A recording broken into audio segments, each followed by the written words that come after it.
Argumentation i dansk. Når vi argumenterer i dansk, så er det for at begrunde vores holdninger.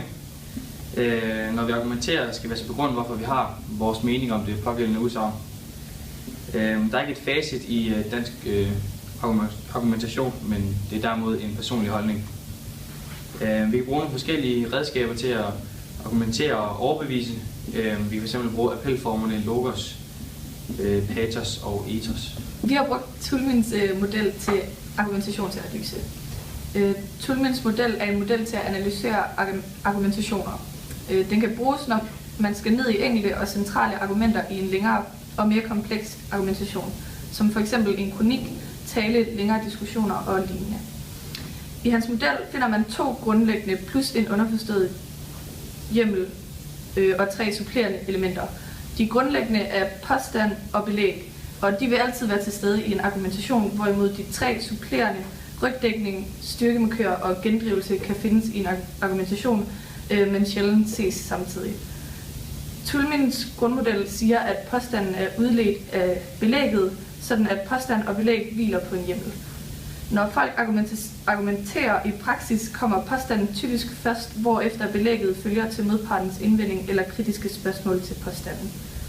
Hvis modparten nu afviser begge dele, vil afsenderen typisk henvise til en hjemmel, og hjemmelen er underforstået meget sjældent skrevet. Vi har valgt at tage et stykke ud af Maria Kukulissas artikel, Du er en gammel gris, fra Ekstra Bladet i år 2005. Og du udnytter de fattige, har vi valgt, at det er en påstand, fordi vi kan ikke vide med sikkerhed, at han udnytter de fattige. Jeg tager kongens datter, når jeg vil, det er min ret. Jeg kan have hende, som jeg vil. Hvad er det for en ret, du bilder dig ind, du har? Det er belægget til påstanden. Han tager hende, som han vil. Han føler, at han har en ret, hvor hun så argumenterer imod og siger, at det har han altså ikke. Det kan kun være herremanden og ridefodens ret, den ret, som ikke har noget at gøre med ret, men ene og alene er en magt, der udspringer af den sociale ulighedsfordrejet og kyniske magtanvendelse. Det er rygdækningen, og den ligger til belægget.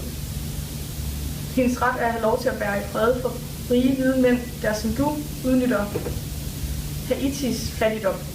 Det er påstand og belæg, fordi at, som sagt, så ved vi ikke med sikkerhed, at han udnytter den her fattigdom, men vi ved med sikkerhed, at hun har en ret til at være i fred. Og der forestiller vi os, at den underforståede hjemmel ligger i bindingen mellem rygdækning og påstands-belæg. Altså fordi man har ikke ret til at udnytte de fattige. Man har ikke ret til at udnytte de fattige. I vores samfund accepteres magtspil og ulighed. Maria Kukulissa, hun argumenterer for, at Jørgen Leth han har udnyttet en yngre haitiansk kvinde, og så prøver hun så at udstille Jørgen Leth som en følelsesløs, kold person, som er ligeglad med andre og udnytter yngre. Maria Kukulissa har brugt nogle forskellige appelformer i den her artikel. Hun har blandt andet gjort brug af logos, der hun appellerer til vores fornuft, da vi ved jo, at det ikke er i orden at udnytte fattige, og det er jo ligesom det, hun pointerer i overskriften ved at kalde den, du udnytter de fattige, og derfor ved vi med det samme, at det ikke er i orden. Jeg mener ikke, hun har brugt ethos på nogen måde. Hun er journalist, der skriver for Ekstra Bladet, hvilket ikke giver hende nogen troværdighed.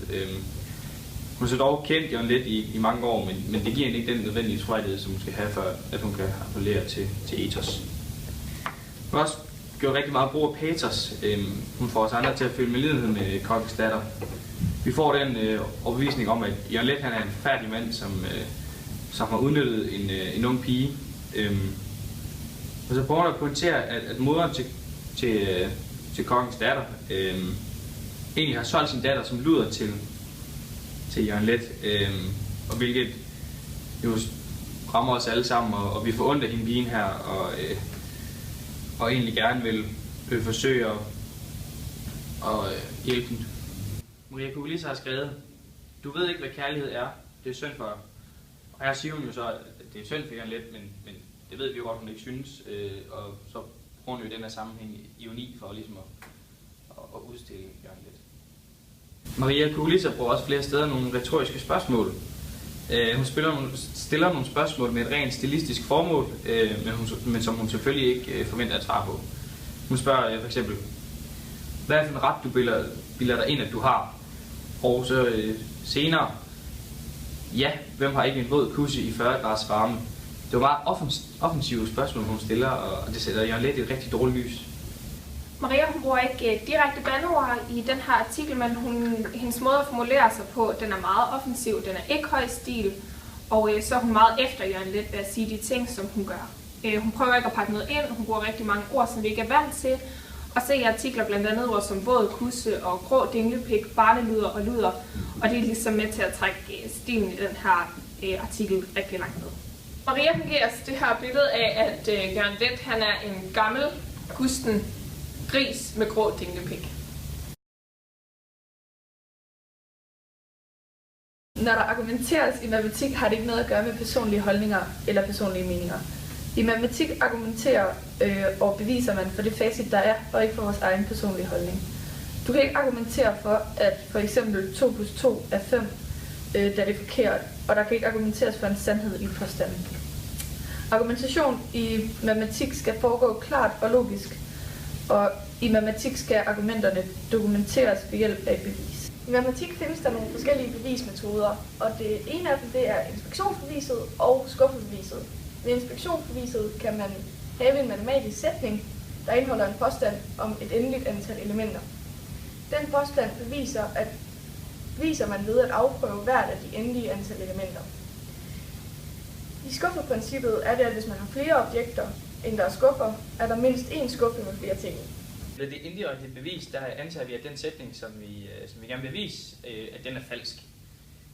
Ud fra den antagelse forsøger vi så at nå frem til en modstrid, altså noget vi ved ikke er rigtigt, altså noget der er forkert. Hvis det lykkes, så kan vi forkaste antagelsen, og vores sætning er derfor sand. Tanken i den bevistype er, at en sætning nødvendigvis må være enten sand eller falsk.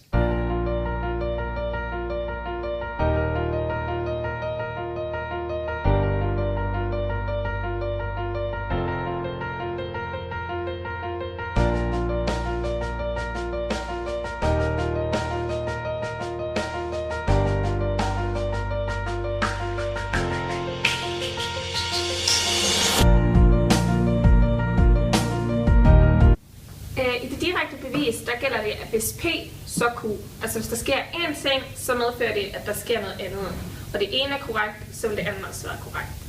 Vi har et eksempel, at hvis vi har en retvinklet trekant ABC, så gælder det, at AM plus BN ligner CM, at vi kan bruge Pythagoras sætning til at regne i en retvinklet trekant. Og det er ligesom det direkte bevis af den metode, vi oftest bruger i matematikken til at bevise. Vi har lige fundet et andet eksempel, som er sinusrelationen, hvor at i en vilkårlig trekant ABC, der gælder sinusrelationerne. Og vi starter med at tegne trekanten her, ABC, og så tegner vi højden til B, og så bruger vi den viden, vi kender fra retvinklede trekanter på begge sider, altså med at beregne her. Det er så det, vi har gjort her, og så isolerer vi derefter H i begge formler, og så sætter vi de to udtryk, vi får her lige med hinanden. Og så kan vi bagefter næsten se ved hjælp af regnemetoder, hvordan vi kan få det til at blive til det her, så vi egentlig har antaget i starten ved hjælp af nogle formler, som vi også kender. Så på den måde så kan vi sige, at det her bevis, det passer altså, og at vores antagelse om, at P er Q, også er rigtigt. Når vi kigger på forskellene og ligheden i argumentation inden for matematik og dansk, så skal vi se, at de to former for argumentation adskiller sig meget fra hinanden, men samtidig har de også flere fællestræk. I matematik handler det om at bevise, hvor man kan sige, at i dansk handler det om at overbevise. En af lighederne mellem argumentation i dansk og matematik er, at i begge tilfælde har noget at gøre med en påstand. Påstanden er det, vi mener, inden vi yderligere går i dybden med vores emne i begge fag. I matematik der arbejdes der med påstand og antagelse, hvor vi arbejder ud fra påstanden og ved hjælp af en forudbestemt formel eller ligning. Og i dansk der påstår vi noget og arbejder ud fra det for at overbevise lytteren. Den danske argumentation er baseret på personlige holdninger og meninger. Jeg kan argumentere for, at chokoladekiks er det bedste i verden, hvor andre måske kan være uenige. Det kan ikke afgøres, men sådan er det. Der findes ikke en person, som har autoritet til at afgøre, hvorvidt den ene eller anden person har ret. Det er ikke noget, vi kan måle på. Modsat er det i matematik. Her er det et fast facit, som vi ikke kan gøre noget ved. I dansk forsøger vi at overbevise andre om, at det vi fortæller dem er sandt, Men i matematik beviser vi, at det er sandt.